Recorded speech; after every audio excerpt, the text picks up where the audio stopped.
नमस्कार साथियों, आज हम आपके लिए कुछ इम्पोर्टेंट एमसीक्यू लेकर आए हैं जो मिडवाइफरी का पार्ट 2 है।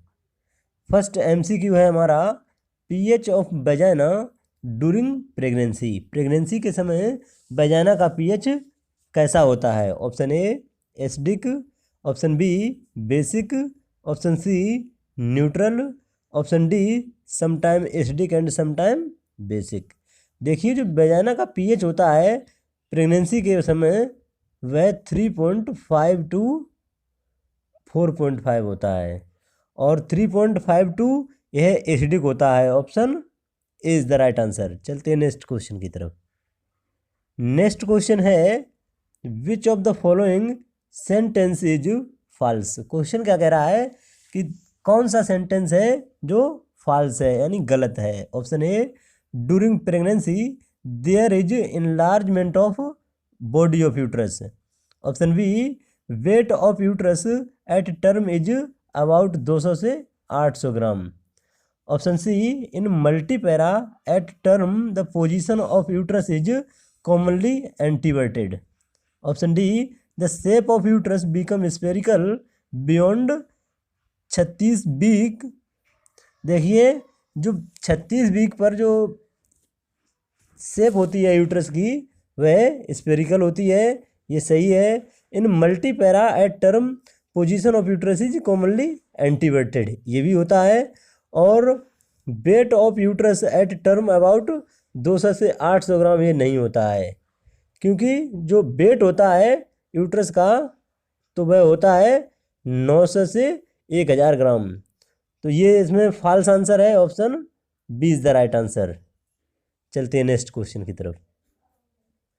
नेक्स्ट क्वेश्चन है, the weight of uterus at term is about. Question क्या कह रहा है कि जो यूट्रस का वेट होता है टर्म के समय वह कितना होता है। ऑप्शन ए 200 से 300 ग्राम, ऑप्शन बी 900 से 1000 ग्राम, ऑप्शन सी 2 से 3 kg, ऑप्शन डी 400 से 500 ग्राम। देखिए, जो टर्म के समय यूट्रस का वेट होता है वह 900 से 1000 gram. Option B is the right answer. और यह नॉन प्रेग्नेंट में 50 से 60 ग्राम होता है और प्रेग्नेंट यूट्रस में टर्म के समय यह 900 से 1000 ग्राम होता है। Option B is the right answer. चलते हैं नेक्स्ट क्वेश्चन की तरफ। नेक्स्ट क्वेश्चन है, ब्रोस्टन हिक्स कॉन्ट्रैक्शंस आर। जो ब्रोस्टन हिक कॉन्ट्रैक्शन होते हैं वह क्या होते हैं। Option A, uterine contraction in pregnancy, option B, cardiac contraction in pregnancy, option C, uterine contraction during puberty, option D, uterine contraction that occur after delivery of baby. देखिए, delivery के बाद baby के कॉन्ट्रैक्शन को ब्रोस्टन Hicks contraction नहीं कहते हैं। Uterine contraction during puberty ये भी नहीं होते हैं। कार्डियक कॉन्ट्रैक्शन इन प्रेगनेंसी ये भी ब्रोस्टन हिक कॉन्ट्रैक्शन नहीं कहलाते हैं। लेकिन यूट्राइन कॉन्ट्रैक्शन इन प्रेगनेंसी ये ब्रोस्टन हिक कॉन्ट्रैक्शन कहलाते हैं। Option A is the right answer. जो प्रेगनेंसी के समय कॉन्ट्रैक्शन होते हैं उनको ब्रोस्टन हिक कॉन्ट्रैक्शन कहते हैं। Option A is the right answer. चलते हैं नेक्स्ट क्वेश्चन की तरफ। नेक्स्ट क्वेश्चन है, विच statement is not true. Question क्या कह रहा है कि कौन सा स्टेटमेंट है जो ट्रू नहीं है, सही नहीं है। Option A, Braxton Hicks contraction are found during pregnancy, option B, in abdominal pregnancy Braxton Hicks contraction are more frequent, option C, Braxton Hicks contractions can be felt by bimanual examination, option D, during term uterine contraction become frequent with increase in intensity. देखिए, जो during term uterine contraction become frequent with increase intensity ऐसा होता है, क्योंकि जो uterine contraction होते हैं वह फ्रीक्वेंट हो जाते हैं और इंटेंसिटी इंक्रीज हो जाती है। कब? टर्म के समय। और जो ब्रोस्टन Hicks contraction can be felt bye manual examination. Bye manual examination जो कॉन्ट्रैक्शन जो ब्रोस्टन हिक कॉन्ट्रैक्शन होते हैं वह फेल्ट किए जाते हैं। और इन abdominal pregnancy Braxton Hicks contraction मोर फ्रीक्वेंट ये नहीं होता है, क्योंकि जो प्रेगनेंसी एब्डोमिनल प्रेगनेंसी होती है उसमें ब्रोस्टन हिक कॉन्ट्रैक्शन जो होते हैं वह मोर फ्रीक्वेंट नहीं होते हैं। तो ये आंसर जो है वह गलत है। तो इसमें पूछा गया है कौन सा जो स्टेटमेंट है वह नॉट ट्रू यानी सही नहीं है। तो option B is the right answer. चलते हैं नेक्स्ट क्वेश्चन की तरफ। नेक्स्ट क्वेश्चन है the physiological changes in the breast that take place during pregnancy are. Question क्या कह रहा है कि जो फिजियोलॉजिकल चेंजेज होते हैं ब्रेस्ट में प्रेगनेंसी के समय वह क्या हैं। Option A increase in size of breast, option B nipples become erectile and larger, option C increased vascularity, option D all. देखिए जो साइज होता है ब्रेस्ट का वह इंक्रीज हो जाता है ये ड्यूरिंग प्रेगनेंसी, ये भी काम होता है, फिजियोलॉजिकल चेंजेज होता है। और nipple become erectile and larger, जो निप्पल होते हैं वह इरेक्टाइल भी हो जाते हैं और लार्जर भी हो जाते हैं। तो ये भी फिजियोलॉजिकल चेंजेज होता है प्रेगनेंसी में। और इंक्रीज वास्कुलरिटी का मतलब ये होता है कि जो ब्लड सप्लाई होती है ब्रेस्ट के लिए वह इंक्रीज हो जाती है, जिससे जो इंक्रीज वास्कुलरिटी होती है। तो ऑप्शन ए बी सी ये तीनों प्रेगनेंसी में होते हैं। Option D is the right answer. चलते हैं नेक्स्ट क्वेश्चन की तरफ। नेक्स्ट क्वेश्चन है the sebaceous glands which remain non dominant in non pregnant state become hypertrophied during pregnancy known as.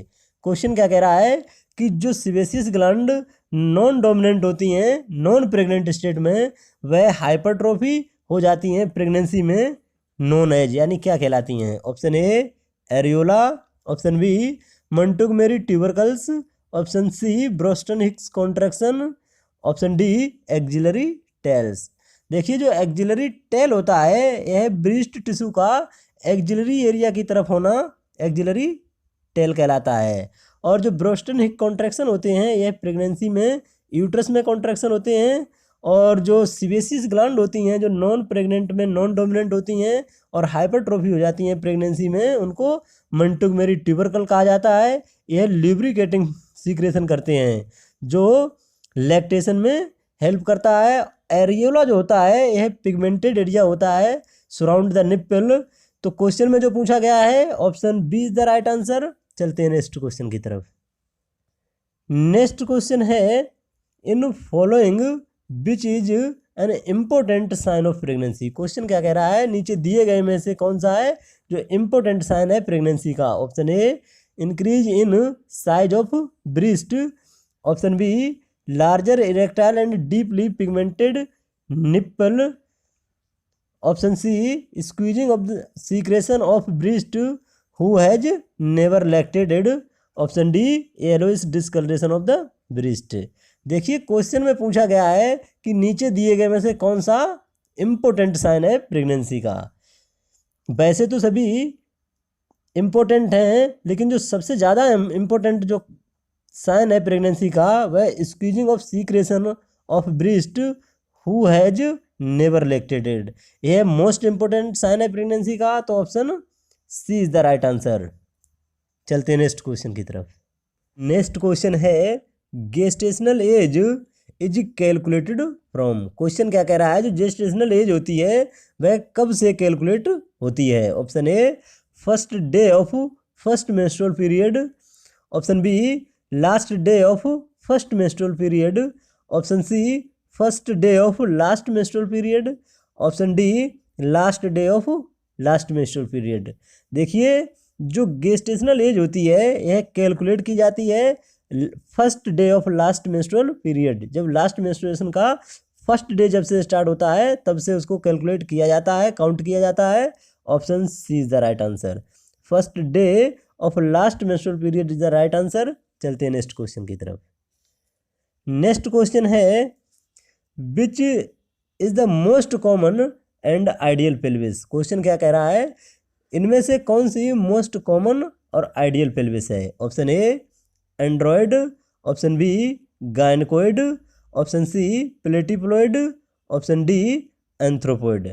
देखिए जो एंथ्रोपॉइड पेल्विस होती है यह ओवल शेप की पेल्विस होती है और जो प्लेटिप्लॉइड होती है यह किडनी शेप की पेल्विस होती है। किडनी शेप की, और जो गायनकोइड पेल्विस होती है यह राउंडेड होती है, राउंडेड पेल्विस होती है। और जो एंड्रॉयड पेल्विस होती है यह हार्ट शेप की होती है, और इसको मेल पेल्विस भी कहते हैं। क्वेश्चन में जो पूछा गया है most common and ideal pelvis, जो मोस्ट कॉमन और आइडियल पेल्विस होती है उसको गायनकोइड पेल्विस कहते हैं। Option B is the right answer, और ये राउंडेड होती है। चलते हैं नेक्स्ट क्वेश्चन की तरफ। नेक्स्ट क्वेश्चन है the slight depressed marks predominantly found in abdominal wall below the umbilicus during pregnancy is termed as. Question क्या कह रहा है कि जो स्लाइटली डिप्रेस्ड मार्क पाए जाते हैं प्रीडोमिनेंटली एब्डोमिनल वॉल और अम्बलाइकस के नीचे प्रेगनेंसी के समय जो डिप्रेस्ड मार्क्स पाए जाते हैं उनको किस टर्म से जानते हैं। Option A chloasma gravidarum, option B linea nigra, option C striae gravidarum, option D Montgomery tubercles. देखिए जो मोंटगोमेरी ट्यूबरकल्स होते हैं यह ब्रीस्ट में होते हैं, ब्रीस्ट में होते हैं। और जो क्लोजमा ग्रेविडरम होता है यह फेस पर हाइपर पिगमेंटेशन को कहते हैं। प्रेगनेंसी में जो हाइपर पिगमेंटेशन फेस पर होता है उसकी वजह से उसको क्लोजमा ग्रेविडरम कहते हैं। और जो लाइनिया नाइग्रा होता है यह एब्डोमिनल वॉल पर एक डार्क लाइन होती है जिसको लाइनिया नाइग्रा कहते हैं। और जो डिप्रेस्ड मार्क पाए जाते हैं प्रीडोमिनेंटली एब्डोमिनल वॉल और अम्बलाइकस के नीचे उनको स्टेरिया ग्रेविडरम कहते हैं। Option C is the right answer. चलते हैं नेक्स्ट क्वेश्चन की तरफ। नेक्स्ट क्वेश्चन है total weight gain during the course of singleton pregnancy in healthy women is about. Question क्या कह रहा है कि एक सिंगल टोन प्रेगनेंसी में एक हेल्थी वुमेन में टोटल कितना वेट गेन होता है। Option A 5 kg, option B 6 kg, option C 3 kg, option D 11 kg। देखिए जो हेल्थी वुमेन में जो सिंगल टोन प्रेगनेंसी में जो वेट गेन होता है वह टोटल 11 kg होता है लगभग। तो option D is the right answer. देखिए जो फर्स्ट ट्राइमेस्टर में वेट गेन होता है वह 1 kg होता है, और जो सेकेंड ट्राइमेस्टर में होता है वह 5 kg होता है, और जो थर्ड ट्राइमेस्टर में होता है वह भी 5 kg होता है। तो टोटल मिलाकर ये हो गया 11 kg। Option D is the right answer. चलते हैं नेक्स्ट क्वेश्चन की तरफ। नेक्स्ट क्वेश्चन है total increment in blood volume during pregnancy is about. Question क्या कह रहा है कि प्रेगनेंसी के समय लगभग टोटल कितना ब्लड वॉल्यूम इंक्रीज हो जाता है। Option A 100 ml, option B 2000 ml, option C 1500 ml, option D 500 ml। देखिए प्रेगनेंसी में जो टोटल ब्लड वॉल्यूम इंक्रीज होता है वह होता है 1500 ml। Option C is the right answer. देखिए एक अडल्ट वुमेन में एवरेज 4000 ml ब्लड होता है, और प्रेगनेंसी में ये इंक्रीज होकर 5500 हो जाता है। तो इंक्रीमेंट जो होता है वह 1500 ml। तो option C is the right answer. चलते हैं नेक्स्ट क्वेश्चन की तरफ। नेक्स्ट क्वेश्चन है in following which statement is true. Question कह रहा है कि नीचे दिए गए में से कौन सा स्टेटमेंट है वह ट्रू है। Option A during pregnancy total protein level increase, option B during pregnancy plasma protein concentration increase, option C during pregnancy albumin level increase, option D during pregnancy globulin level slightly reduce. देखिए जो pregnancy में क्या होता है कि जो globulin level होता है इसमें दिया गया है स्लाइटली रिड्यूस, ये रिड्यूस नहीं होता है, स्लाइटली इंक्रीज हो जाता है। ऑप्शन सी जो है during pregnancy albumin level increase, ये इंक्रीज नहीं होता है, जो एल्बुमिन का लेवल होता है वह स्लाइटली डिक्रीज हो जाता है। जो ऑप्शन बी है during pregnancy plasma concentration increase, ये भी इंक्रीज नहीं होता है, ये भी डिक्रीज हो जाता है। और during pregnancy total plasma protein level increase, option A is the right answer. देखिए प्रेगनेंसी के समय जो टोटल प्लाज्मा प्रोटीन का लेवल होता है वह इंक्रीज हो जाता है, लेकिन कंसंट्रेशन इसलिए इंक्रीज नहीं होता है क्योंकि हीमोडायल्यूशन की वजह से जो कंसंट्रेशन है वह इंक्रीज नहीं होता है। Option A is the right answer. चलते हैं नेक्स्ट क्वेश्चन की तरफ। नेक्स्ट क्वेश्चन है in following which statement is false. Question क्या कह रहा है कि नीचे दिए गए में से कौन सा स्टेटमेंट है जो फॉल्स है, गलत है। Option A during pregnancy cardiac output increase. Option B during pregnancy stroke volume increase. Option C during pregnancy heart rate decrease. Option D during pregnancy venous pressure increase. देखिए प्रेगनेंसी के समय क्या होता है कि जो कार्डियक आउटपुट होता है वह इंक्रीज हो जाता है, तो ये राइट हो गया। ड्यूरिंग प्रेगनेंसी स्ट्रोक वॉल्यूम, जब कार्डियक आउटपुट इंक्रीज होगा तो स्ट्रोक वॉल्यूम भी इंक्रीज हो जाता है। और during pregnancy heart rate decrease, ये नहीं होता है क्योंकि हार्ट रेट इंक्रीज होती है, तो फॉल्स आंसर हो गया ऑप्शन सी। पूछा गया है कि नीचे दिए गए में से कौन सा फॉल्स है, तो option C is the right answer, क्योंकि जो हार्ट रेट होती है वह डिक्रीज नहीं होती है, इसकी जगह इंक्रीज होती है, इसलिए option C is the right answer. Thank you. खुश रहो, मस्त रहो, मेहनत से पढ़ते रहो। जानकारी अच्छी लगी हो तो चैनल को सब्सक्राइब कीजिए।